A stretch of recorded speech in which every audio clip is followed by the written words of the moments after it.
Jesus. Hallelujah. مسیح خدا میں آپ کی سلامتی ہو.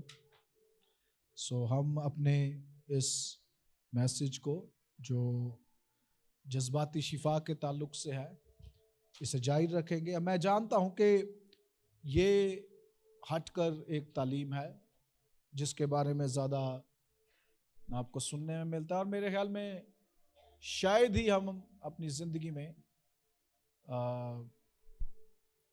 فرسٹ ٹائم اسے سن رہے ہیں. لیکن میرا ایمان ہے کہ خدا ہماری زندگیوں کے ان حصوں میں بھی کام کرنا چاہتا ہے جو چھپے ہوتے ہیں، جو کورڈ ہوتے ہیں، جو انڈر دا ٹیبل اسے کہا جاتا ہے کہ جن پہ طے چڑھ چکی ہوتی ہے، جو غائب ہو چکے ہیں اور جو نظر نہیں آتے. اور جذباتی جو بیماری ہوتی ہے اس کی سب سے بڑی مشکل یہی ہوتی ہے کہ یہ صرف رویے میں دیکھی جا سکتی ہے، رویے میں محسوس کی جا سکتی ہے، انسان کی عادتوں میں سے دیکھا جا سکتا ہے. ادروائز جیسے جسم بیمار ہوتا ہے اور ہمیں پتہ چل جاتا ہے، ہمیں اس طرح سے اس کا پتہ نہیں چل پاتا. اس لیے جذباتی بیمار ہونا انتہائی خطرناک ہمارے لیے ثابت ہو سکتا ہے، کیونکہ اس کا پہلا نقصان تو ہمیں یہ ہے کہ ہم روحانی طور پہ بالغ نہیں ہو پاتے، روحانی طور پر کیا بڑھ نہیں پاتے. روحانی طور پر بڑھنے سے مراد ہے خدا کی سمجھ میں بڑھنا، خدا کے بارے میں جاننا اور اس کی سمجھ میں بڑھنا کہ وہ کون ہے اور کیسے کام کرتا ہے.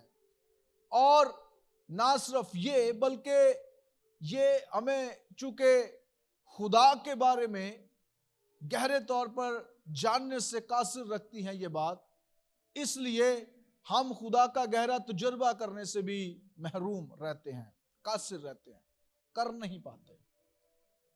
اسی لیے ایماندار ہوتے ہوئے بھی، مسیح کو جانتے ہوئے بھی، ہم میں سے بہت سے لوگ ایسی باتوں کا اور ایسے رویے کا شکار رہتے ہیں جو دوسروں کے لیے ٹھوکر کا باعث بنتی ہے. لیکن اس کی وجہ یہ ہے کہ ہم شاید ذہنی طور پر، جذباتی طور پر بیمار ہیں. اس لیے خداوند چاہتا ہے کہ خداوند ہمیں ہماری زندگی کے اس حصے میں بھی شفا دے. اور جس قدر بدن کی شفا ضروری ہے اتنی ہی زیادہ ضروری ہمارے جذبات کی شفا بھی ہے، کیونکہ یہ ہمارے تعلقات میں نقصان ہمیں پہنچا سکتی ہے، یہ ہمیں ہماری ذاتی زندگی کو نقصان پہنچا سکتی ہے، یہ ہمیں کئی طرح سے نقصان یہ باتیں ساری پہنچاتی ہیں، یہ ہماری ترقی میں بھی رکاوٹ بنتی ہے. آج ہم چند منٹ غور کریں گے کہ جذباتی بیماری ہمیں پہلے نمبر پر تو ہم نے یہ جانا ہے کہ یہ ہمیں روحانی طور پر کیا رکھتی ہے؟ نابالغ رکھتی ہے. رائٹ. آج ہم دیکھنے کی کوشش کریں گے، جاننے کی کوشش کریں گے اور سیکھنے کی کوشش کریں گے کہ روحانی نابالغ پن کس طرح سے ہماری زندگی میں نقصان ہمیں دیتا ہے. ایک لمحے کے لیے سوچے، ہم ہر اتوار کو یہاں پر موجود ہوتے ہیں عبادت کے لیے، پرستش کے لیے، اپنا وقت یہاں دیتے ہیں. پھر نہ صرف عبادت میں اتوار کے روز ہم شامل ہوتے ہیں بلکہ اور بھی جو ہفتہ وار عبادات ہوتی ہیں ان میں بھی ہم کہیں نہ کہیں شمولیت اختیار کرتے ہیں. اکثر اوقات ٹیلی ویژن پر ہم خداوند کا کلام سنتے ہیں، اپنا وقت وہاں بھی دیتے ہیں، پرستش سنتے ہیں وہاں پر بھی دیتے ہیں. لیکن اگر ان ساری باتوں میں ہم خدا کے بارے میں جان نہیں پا رہے تو یہ انتہائی انتہائی انتہائی ہمارے لیے خطرناک بات ہے. وجہ کیا ہے؟ وجہ یہ ہے کہ ہم اپنا وقت، شاید اپنا روپیہ پیسہ، اپنی قوت، اپنا ٹائم، ٹھیک ہے، ایک ایسی چیز پر انویسٹ کر رہے ہیں جس سے ہمیں کچھ فائدہ حاصل نہیں ہو رہا. اور خدا بالکل بھی نہیں چاہتا کہ ہم ایسی جگہ پر یا ایسی باتوں میں اپنا وقت اور اپنے پیسے اور اپنے ریسورسز جو ٹائم کی صورت میں ہے، ٹھیک ہے، جو شاید تعلقات کی صورت میں ہے، ایسی جگہ پر ضائع کر دیں جہاں سے ہمیں نتائج نہیں مل رہے۔ خدا یہ چاہتا ہے کہ ہم اس کا تجربہ کریں۔ خدا کیا چاہتا ہے؟ ہم اس کا تجربہ کریں۔ اور جو ہماری پچھلی سرمن سیریز تھی کرسمس سے پہلے، تو اس میں ہم نے ایک بات سیکھنے کی کوشش کی تھی کہ خدا کی یہ حتمی ڈیزائر ہے، خدا کی یہ خواہش ہے کہ ہم اس کی مانند ہوں، اور اس کی مانند بننے کے لیے اسے جاننا ضروری ہے۔ اس کے بارے میں بھی ہم نے ڈیٹیل سے خداوند کے کلام کو سنتے رہے ہفتہ بہ ہفتہ، رائٹ۔ ایموشنل سکنس، جذباتی بیماری کرتی کیا ہے؟ پہلا اس کا نقصان کیا ہے؟ ہم روحانی طور پہ کیا رہتے ہیں؟ نابالغ رہتے ہیں۔ لیکن آج ہم چند منٹ غور کریں گے۔ پہلے ہم یہ جاننے کی کوشش کرتے ہیں کہ ہم روحانی مچور بن کیسے سکتے ہیں۔ یہ میرے خیال میں زیادہ ضروری ہے، اس پر ہم پہلے بات کرتے ہیں۔ نمبر 1، روحانی مچور بننے کے لیے ہمیں سیکھنا پڑے گا۔ کیا کرنا پڑے گا؟ کیا کرنا پڑے گا؟ ذرا زور سے بولیں، کیا کرنا پڑے گا؟ سیکھنا پڑے گا۔ بائبل مقدس میں بائبل کے لیے ایک لفظ بار بار شریعت آتا ہے، اور اکثر اوقات جہاں پہ لفظ کلام ہے پرانے عہد نامہ میں خاص طور پہ، اس کا حقیقی ترجمہ ہدایات بھی ہو سکتا ہے۔ کیا ہو سکتا ہے؟ ہدایات، انسٹرکشنز۔ زبور 107 اس کی 20ویں آیت میں لکھا ہے، خداوند اپنا کلام نازل فرماتا ہے اور کیا کرتا ہے؟ شفا بخشتا ہے۔ وہاں پر جو لفظ ہے، وہاں پر لفظ کا ترجمہ ایسے بھی کیا جا سکتا ہے کہ خداوند اپنی ہدایات دیتا ہے، سکھاتا ہے، ٹھیک ہے، پھر اس کی شفا آتی ہے۔ ہم سمجھتے ہیں کہ شاید دعا کرنے سے، جو کہ معجزات ہوتے ہیں، شاید کلام کو کھولنے سے جس کے وسیلہ سے معجزے ہوتے ہیں، لیکن اکثر اوقات خدا کی مرضی اس کی ہدایات میں چھپی ہوتی ہے۔ وہ معجزہ نہیں دیتا، وہ ہدایت دے دیتا ہے جس پر عمل کر کے آپ اور میں معجزہ لے سکتے ہیں۔ یسوع مسیح کی زندگی ان مثالوں سے بھری پڑی ہے۔ مثلا ایک اندھا مسیح کے پاس آتا ہے اور مسیح یسوع اس کی آنکھوں پر مٹی کو اپنی تھوک سے سان کر لگاتے ہیں اور اسے ہدایت دیتے ہیں کہ جا اسے سلوم کے کیا کر، حوض میں دو لے، تو یہ تیری آنکھیں شفا پا جائیں گی۔ لیکن اور موقع پہ ہمیں یہ بھی ملتا ہے، برتلمائی کے موقع میں یسوع نے صرف اس کی آنکھوں پر ہاتھ رکھے اور فوراً وہ شفا پا گیا، رائٹ۔ اسی طریقے سے پترس جب مسیح یسوع کو دیکھتا ہے جھیل پر چلتا ہوا، تو وہ کہتا ہے کہ پترس اس مسیح سے اس بات کی خواہش اظہار کرتا ہے کہ میں بھی پانی پر چلنا چاہتا ہوں۔ تو مسیح نے کہا آ، رائٹ، اسے انوائٹ کیا، اسے موقع دیا کہ یہ تو خود کر اور میں تیری اس میں مدد کروں گا۔ ہدایات کے بغیر خدا کام نہیں کرتا۔ زندگی میں کوئی تعلق، کوئی کام ہدایات کے بغیر جو ہے وہ پروان نہیں چڑھ سکتا۔ سیکھنے کے بغیر ہم ہمیشہ ذہنی کند رہیں گے، ذہنی مفلوج رہیں گے۔ سیکھنے سے ہم اپنی حالت کو بدل سکتے ہیں۔ نیلسن منڈیلا ساؤتھ افریقہ کا پریزیڈنٹ ہوا۔ یہ وہ شخص ہے، کالے رنگ کی اس کی چمڑی تھی، کالے رنگ کا یہ شخص تھا، اور گورے جب بڑا ظلم کر رہے تھے کالوں پر، تو اس نے آزادی کی مانگ کی اور اس نے کہا کہ خدا نے ہمیں برابر پیدا کیا ہے، اس لیے ہم یہ ظلم نہیں سہیں گے۔ اور اسے کئی سال جیل میں صرف اسی لیے رہنا پڑا کیونکہ یہ آزادی کی مانگ کر رہا تھا۔ اس نے یہ بات کہی جو میں آپ کو بتانے لگا ہوں۔ اس نے کہا تعلیم ایک ایسا ہتھیار ہے، سیکھنا ایک ایسا ہتھیار ہے جس سے ہم اپنی نسلوں کو بدل سکتے ہیں۔